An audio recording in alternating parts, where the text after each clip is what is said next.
Après cela, le Seigneur choisit encore 72 autres disciples et les envoya 2 par 2 pour le précéder dans toutes les villes et les localités où il devait se rendre. Il leur disait: la moisson est abondante, mais les ouvriers peu nombreux. Priez donc le Seigneur à qui appartient la moisson d'envoyer des ouvriers pour moissonner. Allez, je vous envoie comme des agneaux au milieu des loups. N'emportez ni bourse, ni sac de voyage, ni sandales, et ne vous attardez pas en chemin pour saluer les gens. Lorsque vous entrerez dans une maison, dites d'abord que la paix soit sur cette maison.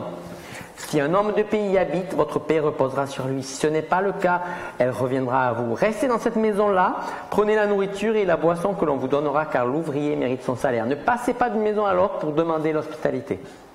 Dans toute ville où vous irez, où l'on vous accueillera, mangez ce que l'on vous offrira. Guérissez les malades qui s'y trouveront et dites aux gens: le royaume de Dieu est proche de vous. Mais dans toute ville où vous entrerez et où l'on ne voudra pas vous recevoir, allez sur la place publique et dites: la poussière de votre ville qui s'est attachée à nos pieds, nous la secouons contre vous. Sachez pourtant ceci, le royaume de Dieu est proche.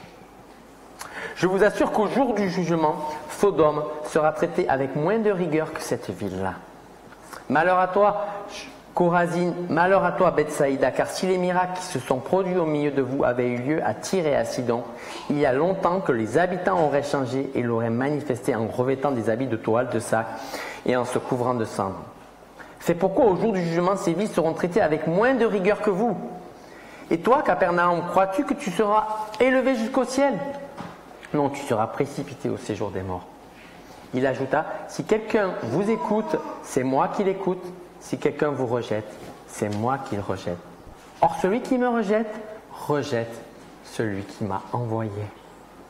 Quand les 72 disciples revinrent, ils étaient pleins de joie et disaient: Seigneur, même les démons se soumettent à nous quand nous leur donnons des ordres en ton nom. Il leur répondit: je voyais Satan tomber du ciel comme l'éclair. Écoutez, je vous ai donné le pouvoir de marcher sur les serpents et les scorpions et d'écraser tout effort de l'ennemi sans que rien ne puisse vous faire du mal. Toutefois, ce qui doit vous réjouir, ce n'est pas de voir que les esprits mauvais vous sont soumis, mais de savoir que vos noms sont inscrits dans le ciel. Au même moment, Jésus fut transporté de joie par le Saint-Esprit et s'écria: je te loue, ô Père, Seigneur du ciel et de la terre, parce que tu as caché des choses aux sages et aux intelligents et que tu les as révélées à ceux qui sont tout petits. Oui, Père, car dans ta bonté tu l'as voulu ainsi. Mon Père a remis toutes choses entre mes mains. Personne ne sait qui est le Fils si ce n'est le Père, et personne ne sait qui est le Père si ce n'est le Fils, celui à qui le Fils veut le révéler. Puis se tournant vers ses disciples et leur dit en particulier: heureux ceux qui voient ce que vous voyez. Car je vous l'assure, beaucoup de prophètes et de rois auraient voulu voir ce que vous voyez, mais ne l'ont pas vu. Ils auraient voulu entendre ce que vous entendez, mais ne l'ont pas entendu. La fin de la parole de Dieu. Voilà la feuille de mission, la proposition d'embauche qu'on pouvait lire dans un journal au début du XXe de la part d'un célèbre explorateur irlandais de l'Antarctique, Ernest Shackleton. Je ne sais pas si je prononce bien. Regardez ce qui était demandé dans les journaux. Explorateur de l'Antarctique.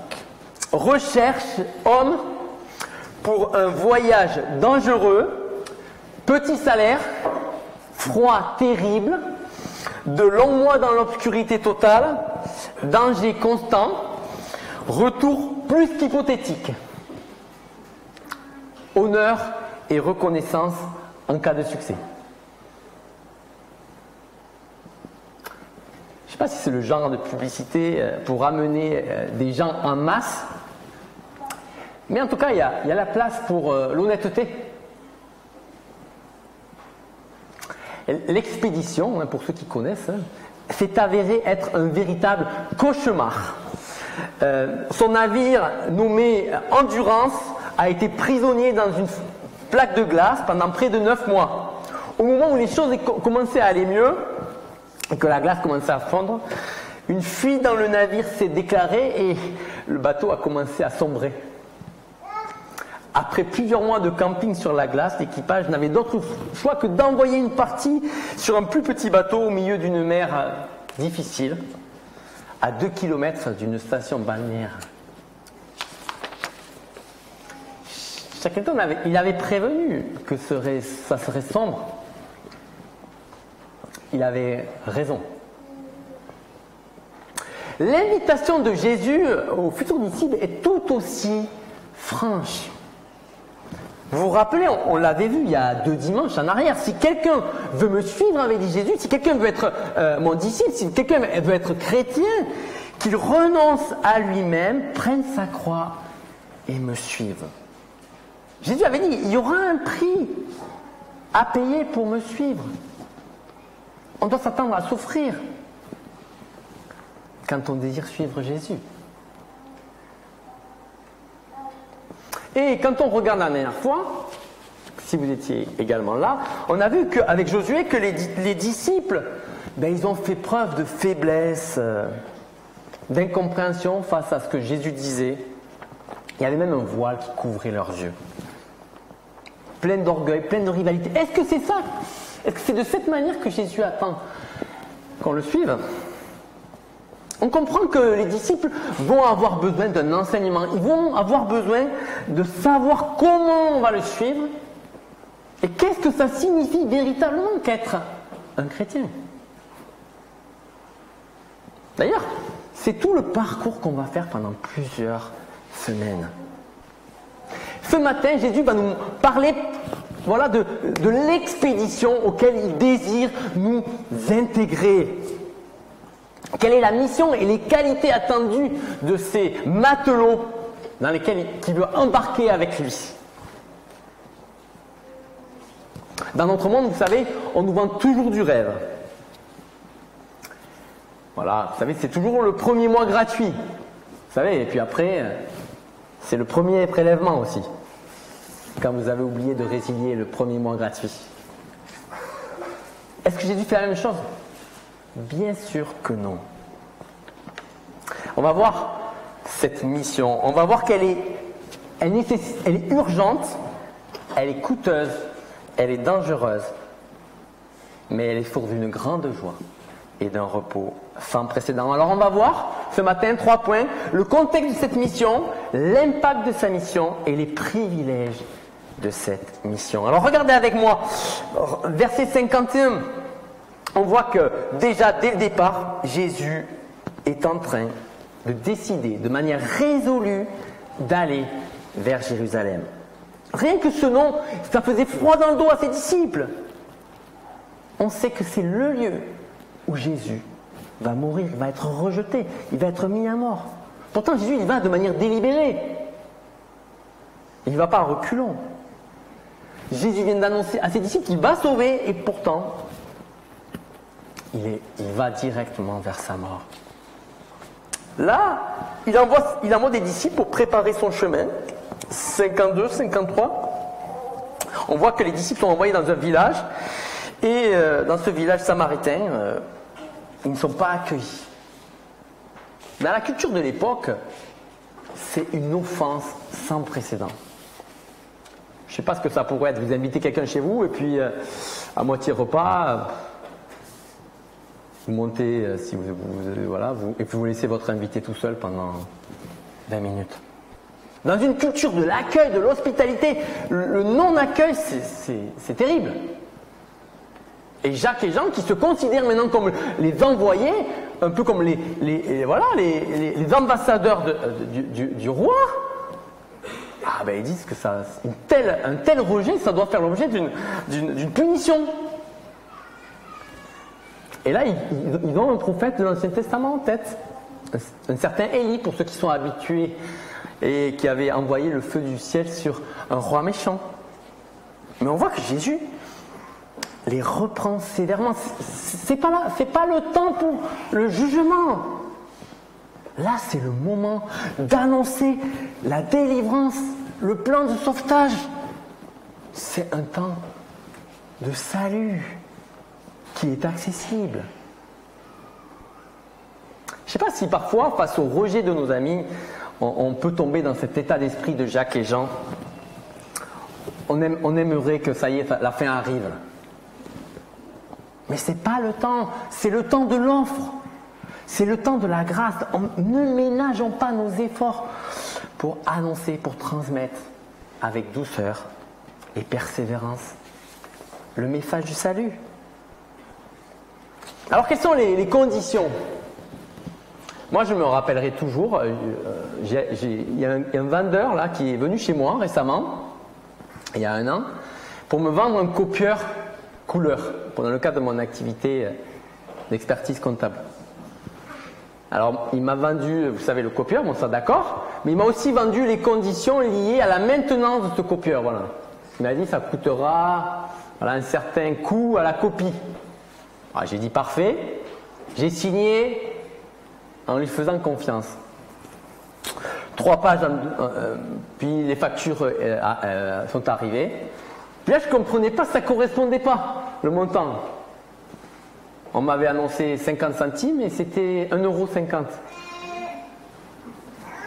€. Il y avait des frais de facturation, il y avait un forfait lié à des connexions, il y avait des coûts cachés, il y avait des informations cachées. Dans les petites conditions d'utilisation, vous savez, en page 3, en petit, taille 5,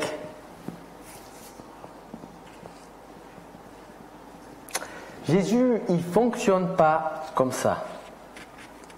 Lui, il nous dit la vérité. Le suivre, être chrétien, faire partie de sa team, c'est engageant. Et là, il va nous montrer 3 disciples. Il va nous présenter 3 disciples. Regardez le premier, verset 57. Jésus lui a même rien demandé. Et déjà, il est à bloc, il est déjà parti. Je te suivrai partout où tu iras. Peut-être qu'il est un peu parti trop vite. Peut-être qu'il promet un peu trop.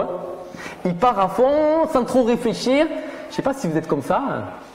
Moi, parfois, je pars un peu vite. Mais il ne mesure pas l'étendue de la mission.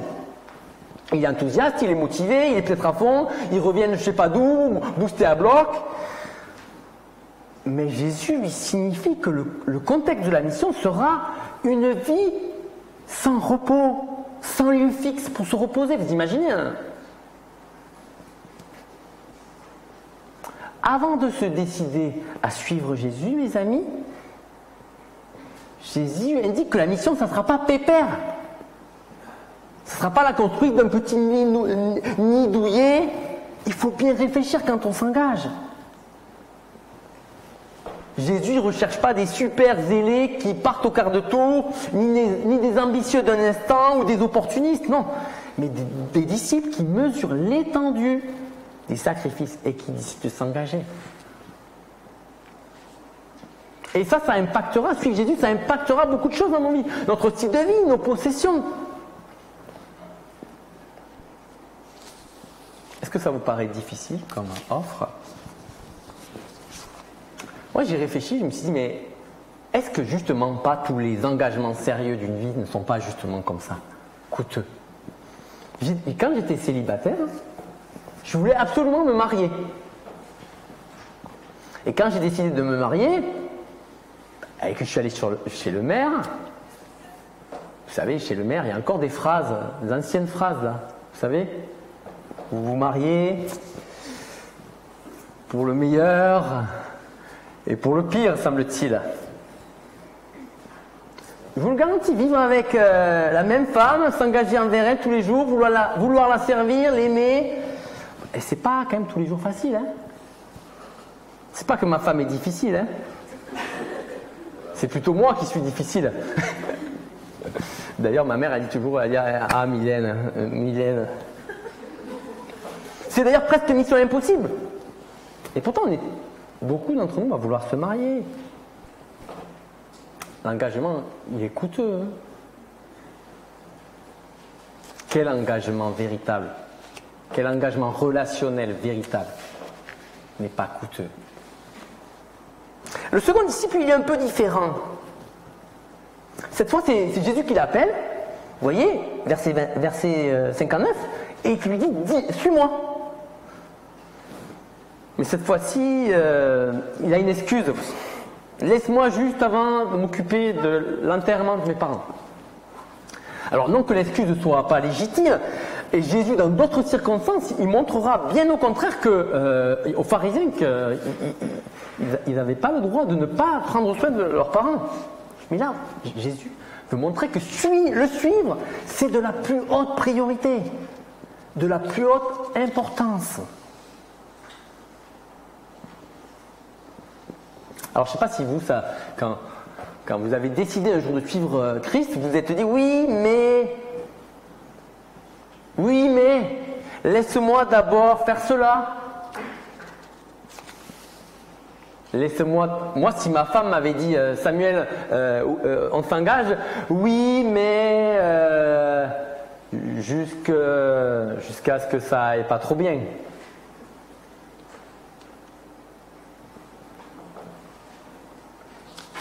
Oui, mais Jésus nous appelle et dit oui, mais je vais d'abord finir mes études, mon mémoire, bon, j'attends la retraite.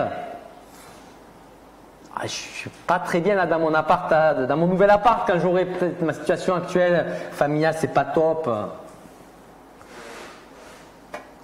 Quand Jésus nous appelle, les amis, il y a urgence. Ça chamboule nos priorités.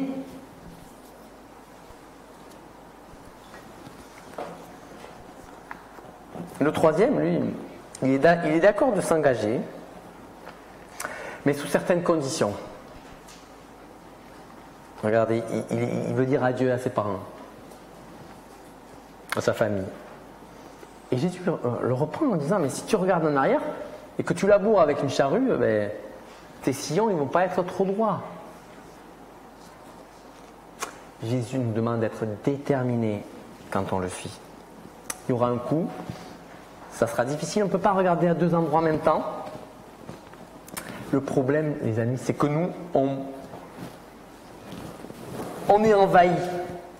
On nous propose toujours de regarder à plusieurs endroits en même temps. On est une ère où c'est pas le vide qui règne, c'est le trop. C'est le trop grand nombre de possibilités, d'opportunités qui nous nuit. On a du mal à se poser, à faire un choix. On veut laisser toutes les portes ouvertes. On veut laisser d'ailleurs aussi tous les onglets ouverts. D'ailleurs, je dis à mon fils, parfois il faut les fermer parce que l'ordinateur est ralenti. On veut tout laisser ouvert. On veut pouvoir y revenir. Mais Jésus veut qu'on soit focus sur lui, comme je disais la dernière fois.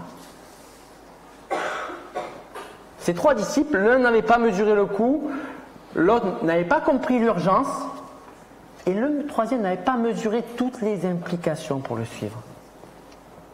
Être un véritable disciple, mes amis, c'est obéir à un appel coûteux. Suivre le Fils de l'homme qui a tourné son visage vers la mort. D'une certaine manière, on est appelé à le suivre. Et il y a urgence. Cette urgence, elle doit imprégner notre vie. Elle doit imprégner notre manière de gérer notre temps, notre énergie.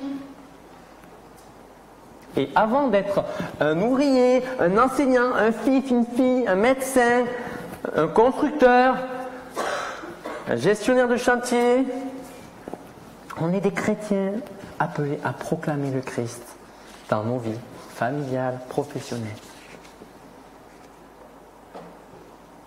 Et on voit que la dernière conversation, elle nous implique, elle nous montre la nécessité de persévérer jusqu'au bout. Le Seigneur Jésus, il veut des hommes et des femmes qui commenceront juste la vie chrétienne, mais qui franchiront la ligne d'arrivée. Jésus, il ne veut pas que des gens enthousiastes aujourd'hui, mais qu'il était il y a 30 ans et qui ne le sont plus aujourd'hui. Il n'y a pas de retraite anticipée avec Jésus. Ça, c'est le contexte de la mission. Alors, l'impact de la mission à partir du chapitre 10, verset 1, on voit que là, Jésus, il envoie 72 disciples. Et il a sans doute envoyé les disciples avec qui il a parlé, là. C'est la même patte. Hein. Ce sont des disciples ordinaires. Hein. Et d'ailleurs, ça peut nous rappeler que ces 72 disciples, Ils peuvent nous rappeler une liste que Moïse a énumérée en Genèse 10 qui représente l'humanité tout entière. Donc si Jésus les a envoyés pour être des témoins du roi envers tous les peuples, ça veut dire que la mission du Christ a une visée mondiale. Jésus est intéressé pour que son plan se propage non seulement à Toulouse, mais également dans toutes les régions du monde. Ça fait partie de son cœur, son fardeau pour tous les peuples. Il n'y a pas une ethnie prioritaire, il n'y a plus. Je ne sais pas si vous êtes intéressé par la mission mondiale. Est-ce que vous êtes intéressé par les peuples qui n'ont pas encore entendu parler de l'Évangile? Jésus, lui, il avait à cœur que tous les peuples puissent le connaître. Et notre Église, elle a aussi à cœur la mission. Et elle a des projets internationaux. Elle a même un projet qui vise à traduire la Bible dans la langue d'une peuplade qui n'a pas encore accès à la Bible. Et fait l'un des frères de Daniel, Jean, qui s'occupe de ce projet. Comment allons-nous atteindre le monde? Regardez verset 2. La moisson est abondante, mais il y a peu d'ouvriers. Priez donc le Seigneur à qui appartient la moisson d'envoyer des ouvriers pour moissonner. Comment le Seigneur nous envoie? En priant, mes amis. Il n'y a pas une pénurie de moissons, mais il y a une pénurie d'ouvriers. Et il nous invite à prier pour la mission. Que le Seigneur pourvoie des ouvriers. C'est intéressant qu'il n'y a pas prié pour qu'il y ait plus d'argent, pour qu'il y ait plus de moyens, mais pour qu'il y ait des ouvriers. Et il veut nous embarquer dans cette prière pour les ouvriers, parce qu'il sait que quand on s'engage dans la prière, ça nous met en action. Ça ne nous laisse pas statiques. La prière, c'est pas statique, ça nous fait avancer. Peut-être d'ailleurs même que le Seigneur vous prépare pour le servir dans sa mission. Si c'est le cas, soyez sensibles à sa parole. Mais en vous rappelant une chose, je vous ai envoyés comme des agneaux au milieu des loups. La mission sera dangereuse. Nous serons comme des agneaux au milieu des loups. L'accueil de l'Évangile ne sera pas toujours au rendez-vous. Il y aura des soucis. Ça sera difficile. Alors si à votre travail ou parfois dans votre famille, le message de l'Évangile n'est pas trop accueilli et que vous avez un peu de l'hostilité, ne soyez pas surpris. D'ailleurs, je ne sais pas si vous connaissez l'association Porte Ouverte, mais c'est une association qui vise à soutenir les chrétiens qui font l'objet de persécutions dans le monde. Et elle a fait des estimations, il y a à peu près 365 millions de chrétiens qui sont persécutés. Et le top 5, c'est la Corée du Nord, la Somalie. La Corée du Nord, c'est une dictature littéralement étatique. La Somalie, c'est un groupe extrémiste islamique qui veut éradiquer tous les chrétiens de son territoire. Oui, la mission est difficile et dangereuse. Jésus nous avait prévenus. Et on voit que dans toutes ces prescriptions, dans tous les détails du voyage, on voit que c'est difficile et c'est dangereux, mais il y a aussi une urgence. On ne doit pas se laisser distraire, et on se laisse si souvent distraire. Mais pourquoi il y a urgence, mes amis? Verset 5 du chapitre 10. Pourquoi il y a urgence? Parce que regardez le contenu du message. Lorsque vous entrerez dans une maison, dites d'abord que la paix soit sur cette maison. Voilà, mes amis, si on devait résumer en un seul mot, qu'est-ce que l'Évangile? C'est un message de paix. Et là, la paix dont il est question, ce n'est pas la paix intérieure ou la paix avec les hommes premièrement, non, c'est la paix avec Dieu. Si vous faisiez une étude de tout le mot paix dans l'évangile, vous verriez que c'est la paix avec Dieu qui est au cœur du projet de Dieu. À cause de nos fautes, on était ennemis. Et Dieu veut faire la paix avec nous. Et pour cela, il faut se repentir.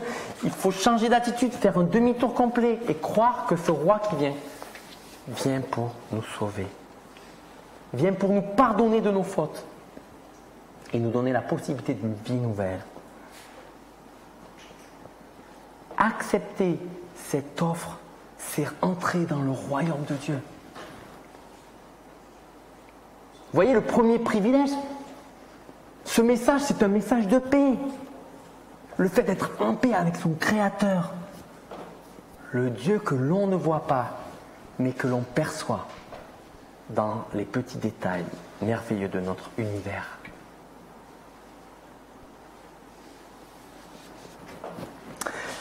Mais attention, regardez le verset 13. On voit que ce message de paix n'est pas reçu, n'a pas été reçu par les personnes à qui il était annoncé.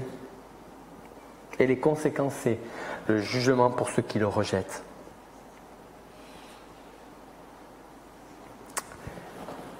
Par contre, ceux qui l'accueillent, verset 16, ceux qui l'écoutent, ceux qui le rejettent, on voit que c'est moi qui l'écoute, si quelqu'un vous rejette, si quelqu'un vous écoute, c'est moi qui l'écoute, si quelqu'un vous rejette, c'est moi qui le rejette. Or, celui qui me rejette, rejette celui qui m'a envoyé. Vous imaginez à la fois le drame et le privilège. Annoncer l'évangile de la part de Jésus, c'est annoncer la vérité de Dieu. Vous imaginez ce Jésus, soit c'est Dieu lui-même, soit c'est un imposteur. Mais il dit, si vous m'acceptez, vous acceptez le Père, celui qui m'a envoyé. Rejeter l'évangile proclamé par Jésus, c'est rejeter Dieu lui-même. Et l'accepter, c'est accepter le Père. Je ne sais pas si on se rend compte.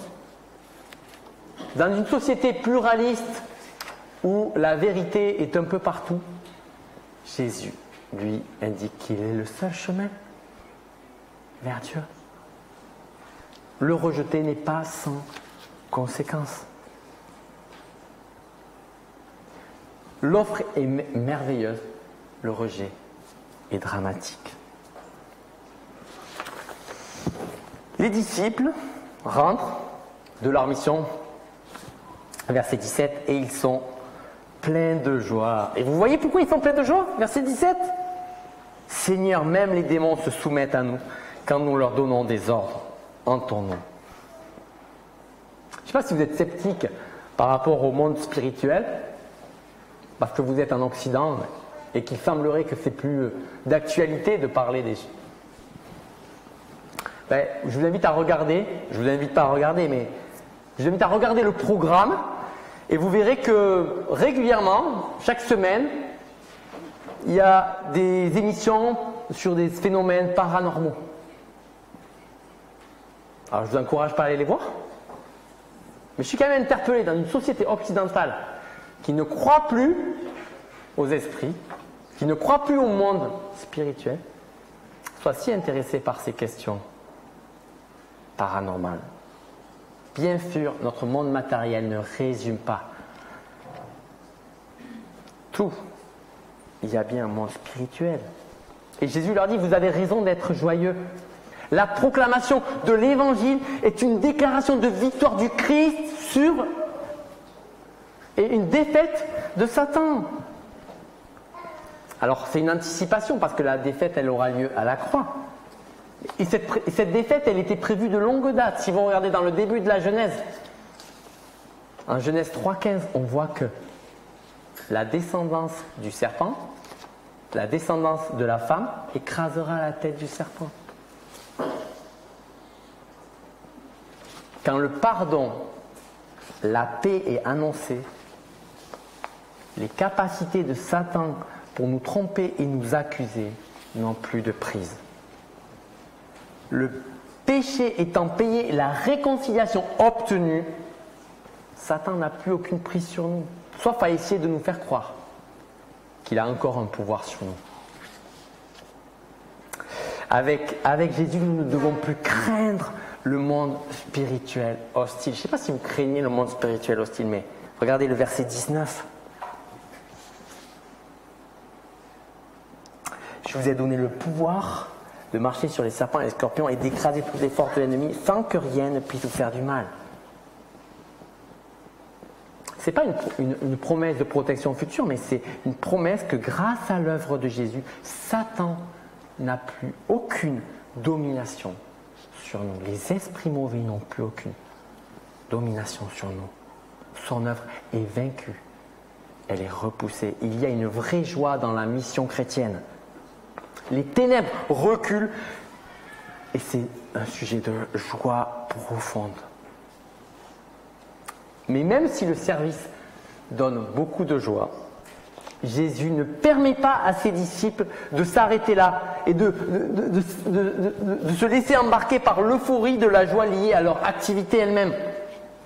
Au milieu des excitations, la véritable joie se trouve ailleurs, leur dit Jésus, lorsque nous faisons partie de ses disciples et que notre avenir est assuré. Toutefois, ce qui doit vous réjouir, ce n'est pas de voir ce que les esprits mauvais vous sont soumis, mais de savoir que vos noms sont inscrits dans le ciel. Mes amis, si c'est ce que nous faisons, ce que nous réussissons pour Dieu, qui nous réjouit, alors notre joie est un peu fragile. Que se passera-t-il quand ce que nous faisons pour Dieu s'arrêtera? Que se passera-t-il quand on sera peut-être un jour sur un lit d'hôpital, sans bouger? Jésus dit au contraire, peu importe ta situation, ton service, tes réussites, tes échecs, que tu sois accepté ou pas, que tu sois rejeté, ta joie profonde est indépendante de tes œuvres, de ton service. Elle te vient d'ailleurs. La vraie joie se trouve dans l'assurance de l'évangile que tes péchés sont pardonnés, que tu as une relation restaurée et que ta vie est placée en Dieu. C'est ça la joie profonde. C'est ça le privilège du croyant.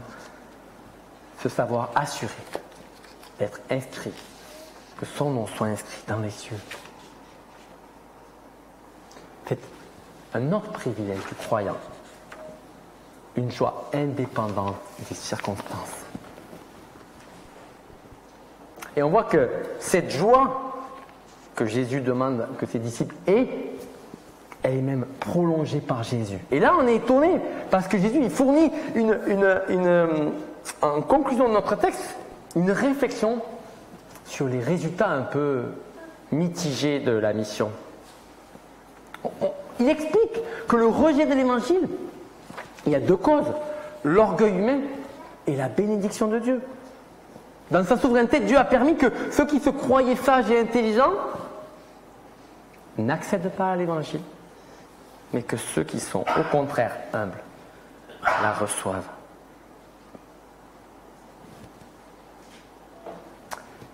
Quand nos amis, quand nos familles rejettent le Seigneur, ça devrait alimenter notre prière et nos prières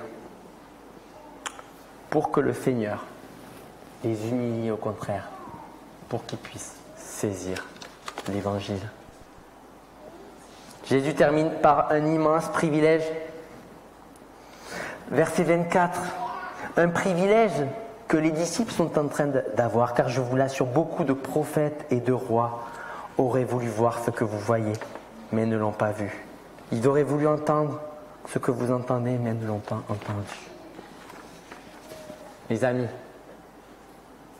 si vous êtes au Seigneur, si vous êtes ses disciples, vous avez plus de bénédictions que ces rois, ces prophètes qui aspiraient à ce jour-là. Vous imaginez? Vous vous rendez compte? Je suis sûr qu'on ne s'en rend pas compte au milieu de nos galères quotidiennes. Vous êtes dans une situation privilégiée. Alors que pensez-vous de la feuille de route Je la relis. Recherche, j'ai rajouté homme, femme, pour un voyage dangereux, petit salaire, froid terrible, de longs mois dans l'obscurité totale, danger constant, retour plus qu'hypothétique, honneur et reconnaissance en cas de succès. Mes amis, les exigences du disciple sont élevées, c'est vrai.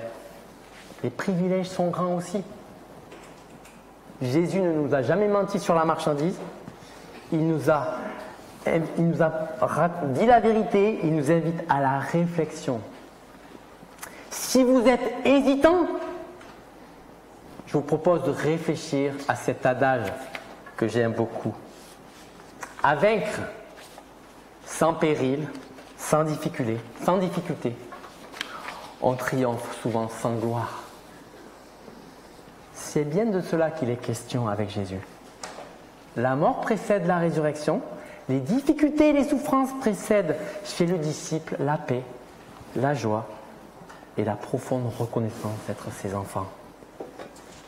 Mais je vous en conjure, l'enjeu en vaut la chandelle. Prions.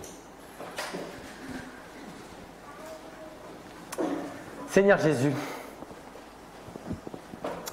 tu ne vas pas par quatre chemins.